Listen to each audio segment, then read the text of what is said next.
ಎಲ್ಲರಿಗೂ ನಮಸ್ಕಾರ. ನಾನು ನಿಮ್ಮ ಸ್ನೇಹಿತೆ ಪುಷ್ಪ. ಎಲ್ಲರೂ ಹೇಗಿದ್ದೀರಾ? ನಾನು ಚೆನ್ನಾಗಿದ್ದೀನಿ. ನೀವು ಚೆನ್ನಾಗಿದ್ದೀರಾ ಅಂತ ಭಾವಿಸ್ತಾ ಇವತ್ತಿನ ವಿಡಿಯೋನ ಶುರು ಮಾಡ್ತಾ ಇದ್ದೀನಿ. ಇದು 16ನ 8 ಸಲ ಇಟ್ಕೊಂಡು ಮತ್ತೆ 4 ಚುಕ್ಕಿ ಬಿಟ್ಟು 8ನ 4 ಸಲ ಇಟ್ಕೊಬೇಕು. ಆ ಸೈಡ್ ಈ ಸೈಡು ಈಕ್ವಲ್ ಆಗಿ ಒಂದು ಸಲ ನೋಡ್ಕೊಂಬಿಡಿ. ಇದು ಡಿಫ್ರೆಂಟಾಗಿದೆ ಸ್ವಲ್ಪ ರಂಗೋಲಿ. ಅಂದರೆ ಇದು ಮಾಮೂಲಿ ರಂಗೋಲಿನೂ ಅಲ್ಲ, ಕೋಲಮ್ ರಂಗೋಲಿನೂ ಅಲ್ಲ. ನೋಡೋಕ್ಕೆ ರಂಗೋಲಿ ಬಿಟ್ಟ ಮೇಲೆ ಕೋಲಮ್ ಥರನೂ ಕಾಣಿಸುತ್ತೆ ಮತ್ತು ಮಾಮೂಲಿ ರಂಗೋಲಿ ಥರನೂ ಕಾಣಿಸುತ್ತೆ. ಬಿಗಿನರ್ಸ್ಗೆ ತುಂಬ ಯೂಸ್ಫುಲ್ ಆಗುತ್ತೆ. ಅಂದರೆ ನಾನು ಹೇಗೆ ಹಾಕಿದ್ದೀನೋ ಆ ಸ್ಟೆಪ್ ಬೈ ಸ್ಟೆಪ್ಪಲ್ಲಿ ಹಾಕಿದ್ರೆ ನಿಮಗೆ ತುಂಬ ಈಸಿ ಆಗುತ್ತೆ. ಮತ್ತು ಇದನ್ನು ಈಗಾಗಲೇ ರಂಗೋಲಿ ಕಲ್ತಿರೋರು ಕೂಡ ಹಾಕ್ಬೋದು ಈ ರಂಗೋಲಿನ. ತುಂಬ ಚೆನ್ನಾಗಿದೆ, ಡಿಫ್ರೆಂಟಾಗಿದೆ. ಬಟ್ ಇದು ಮುಗುಳು ರಂಗೋಲಿನೂ ಅಲ್ಲ, ಕೋಲಮ್ ರಂಗೋಲಿನೂ ಅಲ್ಲ. ಚುಕ್ಕಿ ರಂಗೋಲಿಲಿ ಟ್ರೆಡಿಷ್ನಲ್ ರಂಗೋಲಿ ಥರ ಬರುತ್ತೆ ಇದು. ಫೈನಲ್ ಲುಕ್ಕು ತುಂಬ ಚೆನ್ನಾಗಿದೆ ಅನಿಸ್ತು. ನನಗಂತೂ ತುಂಬ ಇಷ್ಟ ಆಯಿತು. ಬಟ್ ನಿಮ್ಗೆ ಇಷ್ಟ ಆಗಿದ್ದರೆ ನನಗೆ ಒಂದು ಲೈಕ್ ಕೊಟ್ಟು ಕಮೆಂಟ್ಸ್ ಮುಖಾಂತರ ತಿಳಿಸಿ ರಂಗೋಲಿ ಹೇಗಿತ್ತು ಮತ್ತು ಈ ಡಿಸೈನ್ ಹೇಗಿತ್ತು. ಹೊಸ ಥರ ರಂಗೋಲಿ ಇದು ಸ್ವಲ್ಪ ನೋಡೋಕ್ಕೆ. ಅಂದರೆ ಈಗಾಗಲೇ ನಾವು ಬಿಟ್ಟಿರೋ ರಂಗೋಲಿ 3 ಥರ ಕಾಣಿಸುತ್ತೆ. ಕೋಲಮ್ ಡಿಸೈನ್ ಕಾಣಿಸುತ್ತೆ, ಟ್ರೆಡಿಷ್ನಲ್ ರಂಗೋಲಿ ಥರನೂ ಕಾಣಿಸುತ್ತೆ ಮತ್ತು ಇದು ಮುಗುಳು ರಂಗೋಲಿ ಥರನೂ ಕಾಣಿಸುತ್ತೆ. ನನಗೆ ಹಂಗೆ ಅನ್ನಿಸ್ತು. ನಿಮಗೆಲ್ಲರಿಗೂ ತುಂಬ ಇಷ್ಟ ಆಗುತ್ತೆ ಅಂದ್ಕೊಂಡಿದ್ದೀನಿ. ನೋಡೋಣ ಈ ರಂಗೋಲಿ ಮೇಲೆ ನನಗೆ ಎಷ್ಟು ಜನ ವ್ಯೂವರ್ಸ್ ಬರ್ತಾರೆ, ಎಷ್ಟೋ ಜನ ಸಬ್ಸ್ಕ್ರೈಬರ್ಸ್ ಸಿಗ್ತಾರೆ ಅಂತ. ಯಾಕಂದರೆ ರಂಗೋಲಿ ಮೇಲೆ ಡಿಪೆಂಡ್ ಆಗಿದೆ ಅಂತ ಅಂದ್ಕೊಂಡಿದ್ದೀನಿ ನಾನು. ಈ ರಂಗೋಲಿ ಬಗ್ಗೆ ಹೇಳಬೇಕು ಅಂತ ಅಂದರೆ, ನಾವು ಅಂಗಳದಲ್ಲಿ ಹಾಕ್ಕೊಬೋದು ಮತ್ತು ಈ ಫೆಸ್ಟಿವಲ್ ಟೈಮಲ್ಲೂ ಹಾಕ್ಕೊಬೋದು. ತುಂಬ ನಿಧಾನಕ್ಕೆ ನೀಟಾಗಿ, ಅಂದರೆ ಎಲ್ಲರಿಗೂ ನೋಡೋಕ್ಕೆ ಕನ್ಫ್ಯೂಸ್ ಆಗುತ್ತೆ ಈ ರಂಗೋಲಿ ಫೈನಲ್ ಲುಕ್ ಬಂದಮೇಲೆ ಹೆಂಗೆ ಬಿಡಿಸಿದ್ವಿ ಅಂತ. ಬಟ್ ನಾನು ಬಿಡಿಸಿರೋ ಥರನೇ ಬಿಡಿಸಿದ್ರೆ, ಅಂದರೆ ಸ್ಟೆಪ್ ಬೈ ಸ್ಟೆಪ್ಪು ಎಲ್ಲನೂ ಒಂದೇ ಕಡೆ ಬರೋ ಥರ ಬಿಡಿಸ್ತಾ ಹೋದರೆ ಎಲ್ಲೂ ಕನ್ಫ್ಯೂಷನ್ ಆಗೋಲ್ಲ, ಎಲ್ಲೂ ನಿಮಗೆ ರಾಂಗ್ ಆಗೋಲ್ಲ. ಇನ್ನೊಂದು ಏನು ಹೇಳಬೇಕು ಅಂದರೆ, ರಂಗೋಲಿನ ತಪ್ಪಾಗಿ ಹಾಕಬಾರ್ದು.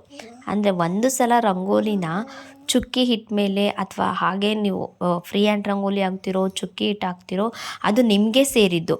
ಆದರೆ ರಂಗೋಲಿನ ತಪ್ಪಾಯಿತು ಅಂತ ಅಂದ್ಬಿಟ್ಟು ಹಾರಿಸೋದು, ಮತ್ತೆ ಗುಡಿಸೋದು, ಮತ್ತೆ ಬಟ್ಟೆ ತೊಗೊಂಡು ಒರೆಸೋದು, ಈ ಥರ ಮಾಡಿ ಎಲ್ಲೂ ರಂಗೋಲಿಗಳನ್ನು ಹಾಕಬಾರ್ದು. ಅದು ಒಂದು ದೇವ್ರ ಮನೇಲಿ ಆಗಿರಲಿ ಅಥವಾ ಆಚೆನೇ ಆಗಿರಲಿ, ರಂಗೋಲಿ ಹಾಕೋಕ್ಕೂ ಒಂದು ವಿಧಾನ, ಒಂದು ಕ್ರಮ ಅನ್ನೋದು ಇದೆ.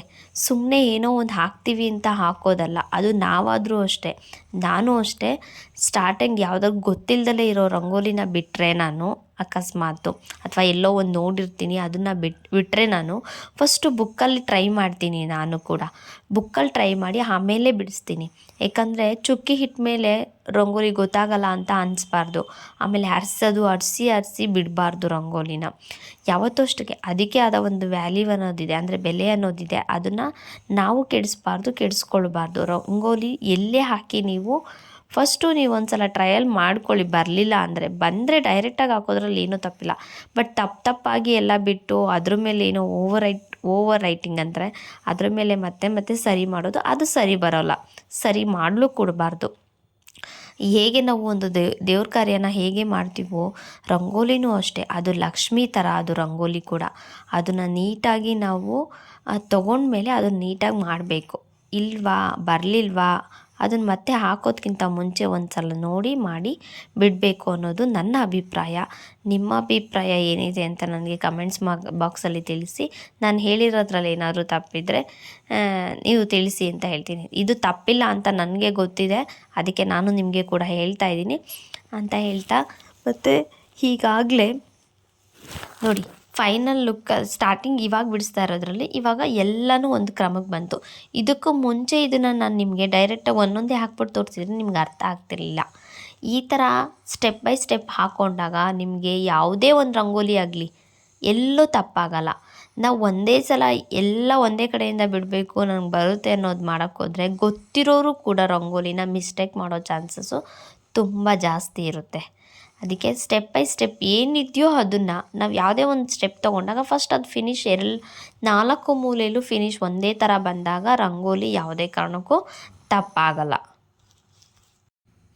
ಪ್ರತಿನಿತ್ಯ ನಾವು ಬಾಗಿಲಿಗೆ ಹಾಕಿದ್ದ ರಂಗೋಲಿನ ನಾವು ಪ್ರತಿನಿತ್ಯ ಗುಡಿಸಿ ಮತ್ತು ನೀರು ಹಾಕಿ ಬೆಳಗಿನ ಜಾವ ಮತ್ತು ಬೇರೆ ರಂಗೋಲಿನ ಹಾಕ್ಬೇಕು. ಇವತ್ತು ರಂಗೋಲಿ ಚೆನ್ನಾಗಿ ಬಿಡಿಸ್ಬಿಟ್ಟಿದ್ದೀವಿ, ಆರ್ಸೋಕೆ ಮನ್ಸು ಬರ್ತಿಲ್ಲ, ಹಾಗೆ ಬಿಡೋಣ ಅಂತ ಬಿಡಬಾರ್ದು. ಪ್ರತಿನಿತ್ಯ ಬಾಗಿಲಿಗೆ ನೀರು ಹಾಕಿ ಅದನ್ನು ರಂಗೋಲಿನ ಗುಡಿಸಿ ಮತ್ತು ನೀರು ಹಾಕಿ ರಂಗೋಲಿ ಹಾಕಬೇಕಾಗುತ್ತೆ. ದೇವ್ರ ಮನೇಲೂ ಅಷ್ಟೇ ನಾವು ಮತ್ತು ರಂಗೋಲಿನ ಜಾಸ್ತಿ ತುಳಿಯೋ ಥರ ಹಾಕಬಾರ್ದು. ರಂಗೋಲಿನ ಅದು ಲಕ್ಷ್ಮೀ ಸ್ವರೂಪ ಅಂತ ಹೇಳ್ತಾರೆ. ಅದಕ್ಕೋಸ್ಕರ ಬಾಗಿಲಲ್ಲಿ ರಂಗೋಲಿನ ತುಂಬ ತುಳಿಯೋ ಥರ ಹಾಕಬಾರ್ದು, ತುಂಬ ಚೆಲ್ಲಬಾರ್ದು ರಂಗೋಲಿನ. ಎಷ್ಟು ಇವಾಗ ನಮ್ಮ ಮನೆ ಮುಂದೆ ಎಷ್ಟು ಅಗಲ ಜಾಗ ಇದೆಯೋ ಅಷ್ಟು ಅಗಲಕ್ಕೆ ಬಿಡಬೇಕು. ಚಿಕ್ಕ ಜಾಗ ಇಟ್ಕೊಂಡು ಅಷ್ಟು ರಂಗೋಲಿ ಬಿಟ್ಕೊಂಡು ತುಳಿಯೋ ಥರ ಅದೆಲ್ಲ ಮನೆ ಒಳಗಡೆ ಬರುತ್ತೆ ಮತ್ತು ಅದು ಡಸ್ಟ್ ಕೂಡ ಆಗುತ್ತೆ, ಮನೆಯೂ ಗಲೀಜಾಗುತ್ತೆ. ಇನ್ನೊಂದು ಏನು ಅಂತಂದರೆ ಲಕ್ಷ್ಮಿಗೆ ಅವಮಾನ ಮಾಡೋ ಥರ ಆಗುತ್ತೆ ಅನ್ನೋದು ಅಭಿಪ್ರಾಯ ಇದೆ. ಅದಕ್ಕೋಸ್ಕರ ರಂಗೋಲಿ ಎಷ್ಟು ಬೇಕೋ ಅಷ್ಟೇ ಬಿಡಿ. ಎಷ್ಟು ಜಾಗ ಇರುತ್ತೋ ಅಷ್ಟೇ ಜಾಗಕ್ಕೆ 2 ಎಳೆ ಆಗುತ್ತಾ 2 ಎಳೆನೇ ಬಿಡಿ, ಪರವಾಗಿಲ್ಲ. ಹಂಗೆ ಅಂದ್ಬಿಟ್ಟು ಉಯ್ಯೋದು ಮಾಡೋದು ತುಂಬ ಆ ಥರ ಎಲ್ಲ ಮಾಡಬಾರ್ದು.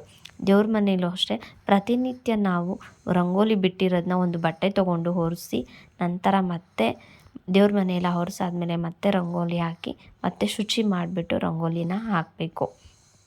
ಇದು ನಾನು ರಂಗೋಲಿ ಬಗ್ಗೆ ಕೆಲವೊಂದು ಅಭಿಪ್ರಾಯನ ತಿಳಿಸ್ಬೇಕಾಗಿತ್ತು, ಅದನ್ನು ನಾನು ಹೇಳ್ತಾ ಇದ್ದೀನಿ. ಮತ್ತು ಬಿಗಿನರ್ಸ್ಗೂ ಸ್ವಲ್ಪ ಗೊತ್ತಿರಲ್ಲ, ಅದಕ್ಕೆ ಎಲ್ಲರಿಗೂ ಈ ವಿಷಯ ಗೊತ್ತಿಲ್ಲ ಅಂತಲ್ಲ, ಗೊತ್ತಿರೋರಿಗೆ ಒಳ್ಳೆಯದು, ಗೊತ್ತಿಲ್ಲದವರು ತಿಳ್ಕೊಬೇಕು. ಯಾಕಂದರೆ ಕೆಲವೊಂದು ವಿಷಯ ನನಗೂ ಎಷ್ಟೋ ವಿಷಯ ಗೊತ್ತಿರಲ್ಲ, ನಾನು ತಿಳ್ಕೊಂಡು ನಿಮಗೆ ತಿಳಿಸೋದು. ನನಗೆ ಗೊತ್ತಿರೋದನ್ನ ನಾನು ಹೇಳ್ತೀನಿ, ಇಲ್ಲಾಂದರೆ ನಾನು ಸ್ವಲ್ಪ ಎಲ್ಲ ವಿಷಯನೂ ಕಲೆಕ್ಟ್ ಮಾಡಿಬಿಟ್ಟು ನಂತರ ನಾನು ನಿಮ್ಮಲ್ಲಿ ವಿಡಿಯೋ ಮಾಡಿದಾಗ ಹಂಚ್ಕೊತಾ ಇದ್ದೀನಿ ಅಂತ ಹೇಳ್ತಾ, ಮತ್ತು ರಂಗೋಲಿಗಳು ಕೆಲವೊಂದು ಮಿಸ್ಟೇಕ್ ಆಗುತ್ತೆ. ಯಾಕೆ ಅನ್ನೋದನ್ನ ನಾನು ಹೇಳ್ತೀನಿ. ಯಾಕೆ ಅಂದರೆ ಇವಾಗ ನಾವು ಸಮಚುಕ್ಕಿ, ಇವಾಗ ನಾನು ಹೇಳಿದ್ದೀನಿ 8 ಸಲ ಇಡಬೇಕು ಸಮಚುಕ್ಕಿ, ಮತ್ತು 4 ಚುಕ್ಕಿನ ಬಿಟ್ಟು 8 ಚುಕ್ಕಿನ ಮತ್ತೆ 4 ಸಲ ಇಡಬೇಕು ಅಂತ ಹೇಳಿದ್ದೀನಿ. ಇದನ್ನು ನೀವು ಇಡ್ತೀರಾ ಅಂದ್ಕೊಳ್ಳಿ. ಕೆಲವೊಂದು ಸಲ ಕರೆಕ್ಟಾಗಿ ಚುಕ್ಕಿ ಇಟ್ರೂ ನಮಗೆ ಲೈನ್ ಆಗಲಿ ಅಥವಾ ಚುಕ್ಕಿ ಆಗಲಿ ಕೂಡೋದಿಲ್ಲ ಅನ್ನೋದು ಕೆಲವೊಬ್ಬರು ಅಭಿಪ್ರಾಯ ಪಡ್ತಾರೆ. ಅದು ಇಷ್ಟೊಂದು ಜನಕ್ಕೆ ಒಂದೊಂದು ಸಲ ಬಂದಿದೆ ಅನುಭವಕ್ಕೆ, ನನಗೂ ಕೂಡ ಬಂದಿದೆ ಎಷ್ಟೋ ಸಲ. ಆದರೆ ಯಾಕೆ ಅನ್ನೋದನ್ನ ನಾನು ಇವತ್ತು ಹೇಳ್ತೀನಿ. ಇವಾಗ ಸಮಚುಕ್ಕಿ ಇರುತ್ತೆ, ನಾವು ಸಮವಾಗಿ ಇಟ್ಟಿರ್ತೀವಿ, 8ರಿಂದ 8 ಅಂದರೆ 8 ಚುಕ್ಕಿನೇ ಇಟ್ಟಿರ್ತೀವಿ. ಬಟ್ ಇಡಬೇಕಾದ್ರೆ ನಾವು ಸ್ಟಾರ್ಟಿಂಗ್ ತೊಗೊತೀವಲ್ಲ 8 ಚುಕ್ಕಿ, ಆ 8 ಚುಕ್ಕಿ ಸಮ ಇರೋದಿಲ್ಲ. ಅಂದರೆ ಗ್ಯಾಪ್ನ ಅಂದರೆ ಒಂದು ಚುಕ್ಕಿಯಿಂದ ಇನ್ನೊಂದು ಚುಕ್ಕಿಗೆ ನಾವು ಸ್ಪೇಸ್ ಕೊಟ್ಟಿರ್ತೀವಲ್ಲ, ಜಾಗ ಬಿಟ್ಟಿರ್ತೀವಲ್ಲ, ಅದು ಈಕ್ವಲ್ ಇರಬೇಕು. ಈಗ 8 ಚುಕ್ಕಿ ಉದ್ದಕ್ಕೆ ಇಟ್ಟಿರ್ತೀವಿ ಅಂದರೆ ಆ 8 ಚುಕ್ಕಿಗೂ ಅಷ್ಟೇ, ಪ್ರತಿಯೊಂದು ಚುಕ್ಕಿಗೂ ಅಷ್ಟೇ ಗ್ಯಾಪ್ ಇರಬೇಕು. ಒಂದು ಚಿಕ್ಕದು ಒಂದು ದೊಡ್ಡದು, ಮತ್ತು ಕೆಳಗಡೆ ತೊಗೊಂಡಾಗ ಒಂದು ಚಿಕ್ಕದು ಸ್ಪೇಸ್ ಕೊಟ್ಟು ಮತ್ತೆ ಒಂದು ಸ್ವಲ್ಪ ದೊಡ್ಡದು ಮಾಡಿದ್ರೆ ನಮಗೆ ಏನಾಗುತ್ತೆ ಅಂದರೆ ಸ್ವಲ್ಪ ಎಳೆ ಹಿಂದೆ ಮುಂದೆ ಬರುತ್ತೆ. ಅಂದರೆ ಒಂದಕ್ಕೊಂದು ಎಳೆ ಕೂಡೋದಿಲ್ಲ. ಅದು ಒಂದು ಚುಕ್ಕಿ ರಂಗೋಲಿ ತೊಗೊಂಡ್ರು ಅಷ್ಟೇ, ಕೋಲಂ ರಂಗೋಲಿ ತೊಗೊಂಡ್ರು ಅಷ್ಟೇ, ಅಥವಾ ಟ್ರೆಡಿಷ್ನಲ್ ರಂಗೋಲಿ ಬಿಡ್ತಾ ಇದ್ದೀವಿ ಅಂದ್ರೂ ಅಷ್ಟೇ, ಒಂದಕ್ಕೊಂದು ನಮಗೆ ಕೂಡೋದಿಲ್ಲ. ಅದರಿಂದ ನಮಗೆ ರಂಗೋಲಿ ಕೂಡ ಮಿಸ್ಟೇಕ್ ಆಗುತ್ತೆ. ನಾವು ಚುಕ್ಕಿನ ಕರೆಕ್ಟಾಗಿ ಇಟ್ಕೊಂಡು ಒಂದಕ್ಕೊಂದು ಎಷ್ಟು ಗ್ಯಾಪ್ ಕೊಟ್ಟಿದ್ದೀವೋ ಅದನ್ನು ಕಡೆ ಚುಕ್ಕಿವರೆಗೂ ಅಷ್ಟೇ ಗ್ಯಾಪ್ ಕೊಟ್ಟರೆ ನಮಗೆ ಸುಂದರವಾದ ಒಂದು ರಂಗೋಲಿ ರೂಪುಗೊಳ್ಳುತ್ತೆ. ಇದು ನೀವು ಒಂದು ಸಲ ಟ್ರೈ ಮಾಡಿ. ಬೇಕಾದರೆ ಒಂಚೂರು ಆ ಕಡೆ ಈ ಕಡೆ ಹೋದ್ರೂ ಚುಕ್ಕಿ ಸಮ ಬರಲಿಲ್ಲ ಅಂದ್ರೂ ಏನಾಗುತ್ತೆ, ಎಳೆನೇ ವ್ಯತ್ಯಾಸ ಆಗುತ್ತೆ, ಒಂದೇ ಸಮ ಕಾಣೋದಿಲ್ಲ. ಈ ರಂಗೋಲಿಲಿ ನಿಮಗೆ ಆ ವ್ಯತ್ಯಾಸ ಕಾಣಿಸೋದೇ ಇಲ್ಲ. ಬೇಕಾದ್ರೆ ನೋಡಿ ನೀವು. ಕೆಲವೊಂದು ಸಲ ನಾನು ತಪ್ಪು ಮಾಡಿದ್ದೀನಿ, ಇಲ್ಲ ಅಂತ ಹೇಳಲ್ಲ, ಎಷ್ಟೋ ರಂಗೋಲಿಗಳಲ್ಲಿ ಹಂಗಾಗಿದೆ. ಆವಾಗ ರಂಗೋಲಿ ಚೆನ್ನಾಗಿ ಕಾಣಿಸಲ್ಲ.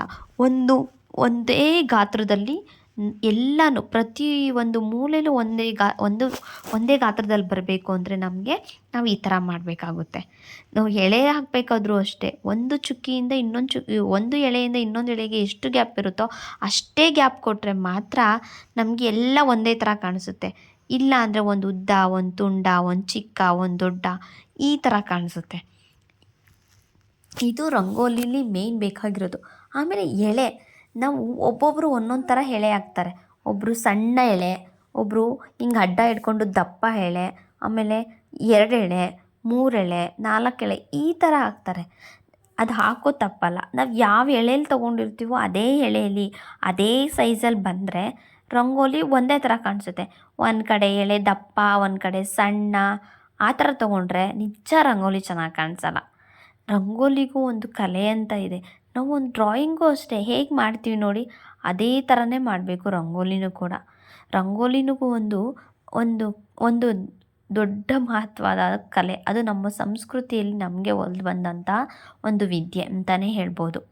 ಅಂತ ಹೇಳ್ತಾ ಈ ರಂಗೋಲಿ, ಈ ವಿಡಿಯೋ ಮತ್ತು ನಾನು ಹೇಳಿರೋ ಅಂಥ ಚಿಕ್ಕದೊಂದು ಮಾಹಿತಿ ನಿಮ್ಗಿಷ್ಟ ಆಗಿದ್ದರೆ ಲೈಕ್ ಕೊಟ್ಟು ಕಮೆಂಟ್ಸ್ ಬಾಕ್ಸಲ್ಲಿ ತಿಳಿಸಿ. ನಿಮಗೆ ಗೊತ್ತಿರೋವಂಥ ವಿಷಯನೂ ನನಗೆ ತಿಳಿಸಿ, ಶೇರ್ ಮಾಡ್ಕೊಳ್ಳಿ. ನಾನು ಗೊತ್ತಿಲ್ಲದಲ್ಲೇ ಇರೋದನ್ನ ಕಲ್ತ್ಕೊತೀನಿ, ಗೊತ್ತಿರೋದನ್ನ ನಾನು ನಿಮಗೆ ತಿಳಿಸ್ತೀನಿ ಅಂತ ಹೇಳ್ತಾ ಈ ವಿಡಿಯೋನ ಇಲ್ಲಿಗೆ ಕೊನೆ ಮಾಡ್ತಾಯಿದ್ದೀನಿ. ಈ ಫೈನಲಿ ಈ ರಂಗೋಲಿ ಹೇಗಿತ್ತು ಅಂತ ನನಗೆ ಕಮೆಂಟ್ಸ್ ಬಾಕ್ಸಲ್ಲಿ ತಿಳಿಸೋದನ್ನ ಮಾತ್ರ ಮರಿಬೇಡಿ. ಯಾರೆಲ್ಲ ಹೊಸಬ್ರು ನೋಡ್ತಾ ಇದ್ದೀರೋ ಪ್ಲೀಸ್ ಸಬ್ಸ್ಕ್ರೈಬ್ ಆಗ್ರಿ ನನ್ನ ಚಾನಲ್ಗೆ. ಒಂದು ಲೈಕ್ ಕೊಟ್ಟು ಕಮೆಂಟ್ಸ್ ಮಾಡಿ, ಮತ್ತು ನಿಮ್ಮ ಒಂದು ಕಮೆಂಟ್ಸು, ಒಂದು ಸಬ್ಸ್ಕ್ರೈಬರು ನಮಗೆ ಮುಂದಿನ ವಿಡಿಯೋ ಮಾಡೋಕ್ಕೆ ತುಂಬ ಯೂಸ್ಫುಲ್ ಆಗುತ್ತೆ, ಎಂಕರೇಜ್ ಬಂದಂಗೆ ಆಗುತ್ತೆ ಅಂತ ಹೇಳ್ತಾ ಧನ್ಯವಾದಗಳು.